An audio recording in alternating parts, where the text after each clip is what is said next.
Well, we have with us Professor Teresa Ghilarducci. Did I get that right, Professor? You sure did. You sure did. Can I call you G? Yeah, you sure can. Everyone else does.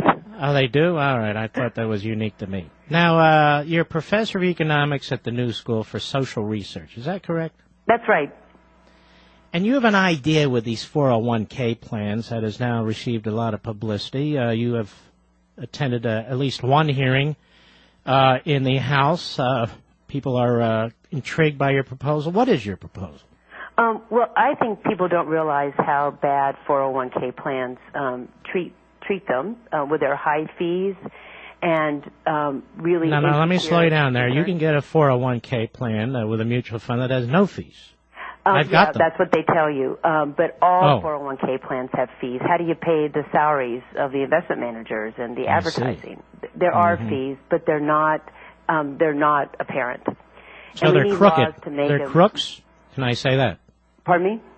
So they're crooks. They've gotten away with everything. Say it. Yep, Cut through they've gotten away with it. Are they crooks, ma'am? Yes or no? 2% fees over time. That can erode about 30 or 40% of people's assets. Yes. It's also a huge waste of money from the U.S. Treasury because we give huge tax breaks for these 401Ks, and everybody who has one gets a tax break. All right, we got to do this slowly, or I'm going to get confused. I'm not that bright. So my question is, we give two huge tax breaks to whom? Well, to anybody who contributes to a 401K.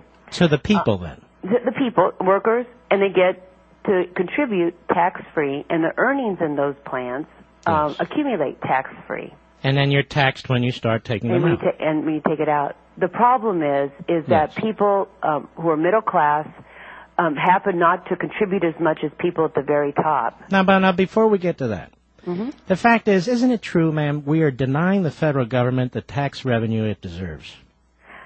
Yeah, well, that's... I mean, isn't that true? I mean, if I'm putting that money into a 401K, that first of all is ripping me off, as you point out. Right. And then secondly, there's tens of billions of dollars in taxes the government could be collecting, but for the fact that we keep it. Well, you're exactly right. That's exactly right.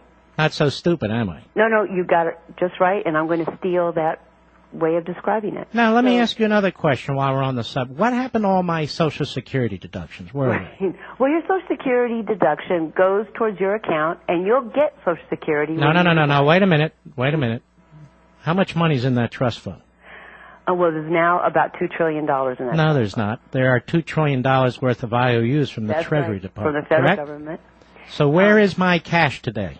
You know what? You don't want it in cash. You want it in Treasury. But let's say I want it now. Where is my cash today? You can't get it now. You're not entitled to it. Well, I'm not going to take it now. But where is it? It is. It resides. Come on, be honest now. It's not there. Bonds, and it's a promise the Congress has made to you. It's a promise. You mean like the FDIC promise? Where's all that money? Yeah, and just like the layman's problem. No, but ma'am, we've already agreed the private sector's full of crooks. Okay, so what about the government? So now we're saying the government's full of crooks.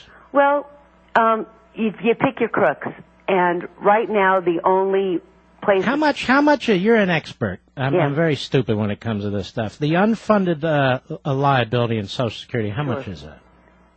It's about $4 trillion. $4 trillion? Yeah. If we the Comptroller General says it's closer to $23 trillion. That's if you look at it in infinity. But no, that's if you look at it to 2050. Well, it's look, you're the expert, not me. It's the Social Security actuary who is the final word on this. Congress agrees that the actuaries get to do the numbers.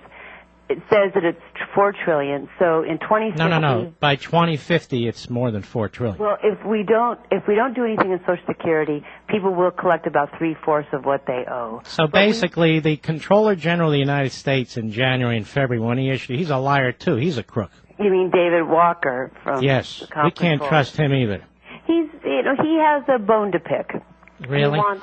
But back to my trust fund. Where's my trust fund? Your trust fund is mostly in the full faith and credit of the U.S. government. Now let's cut to it. The full faith and credit. Yep. Of the U.S. In other words, the money has been spent for general purposes, hasn't it, ma'am? Well, the trust fund is in the budget, and it makes the deficit. Come on. Let's get to that. You're a professor. You're not a politician. The money's gone, isn't it? Every time we buy a treasury Dr. bond, Ghilarducci, the money is gone, isn't it?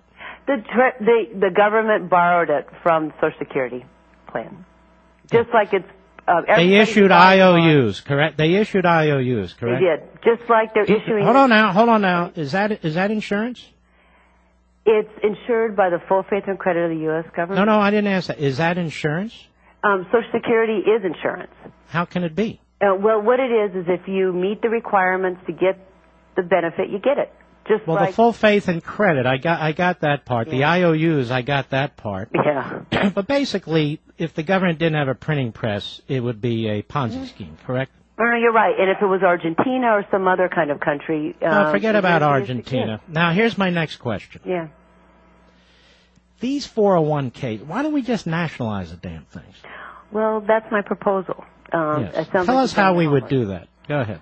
What I want is those tax breaks to be cut way back. So if people want to contribute $5,000 to their 401K's, I don't know why they would, they can. And they'll get a tax break for that. But stop it at $5,000. Right now, the wealthiest contribute up to $20,000. Only a few people, about 3% of workers. Well, we want to stick it to them. Yeah. So, they don't need it. We don't need it. No, they don't. They help themselves. But may I ask you a question about the attitude? Yeah. Not yours personally, yeah. But I mean the attitude that goes into this. When somebody says that somebody else doesn't need something, yeah. Isn't that a little fascist, don't you think? Well, when we have dollars to spend, you want to help the people. No. But if I earn $5 million employing 1,000 people sure. and creating, let's say, a brand new heart valve, and I do things yeah. that are good for society, my question to you is, you're looking at me from the new school, is it? The new school for sure. social research. Right. Why should you be able to tell me, yeah. or anybody for that matter, that I don't need that? No. That's what you said. I don't very need that. Narrowly. No, the rich in this country get to keep their riches. What is rich? We believe in that. It's important. What is rich? I rich? just meant if we're going to spend dollars for retirement income security, you don't need to incent. You're defining spending dollars as people keeping their money and denying it to the federal government. You said it before. If the government needs money, for whatever, bombs and freeways, exactly, then not taxing it is denying the government the money. Exactly. And where is that in the Constitution? Well, pardon me? Where is that in the Constitution? No, well, the Constitution says... Now, we can only do things that are constitutionally acceptable. Yeah. Hold on now. Where is that authority? Which article? What section? You've been studying this. You've written books on that. Where's the constitutional authority for the government to do that? For the federal income tax? No, not the federal income tax. For the government generally to say, you know what, you're rich and you don't really need that. No, it's not in the Constitution. The Constitution gave the power to Congress and the President to do make what? Those philosophical decisions. No, to raise taxes, an income tax, to pay for the legitimate purposes of government. Right. And then we decided to make it a progressive income tax. Well, right, I got all that, but my question is, where does the Constitution permit the government to decide that I have too much money for my pension? No, it's not in the Constitution. It's in the laws of Congress.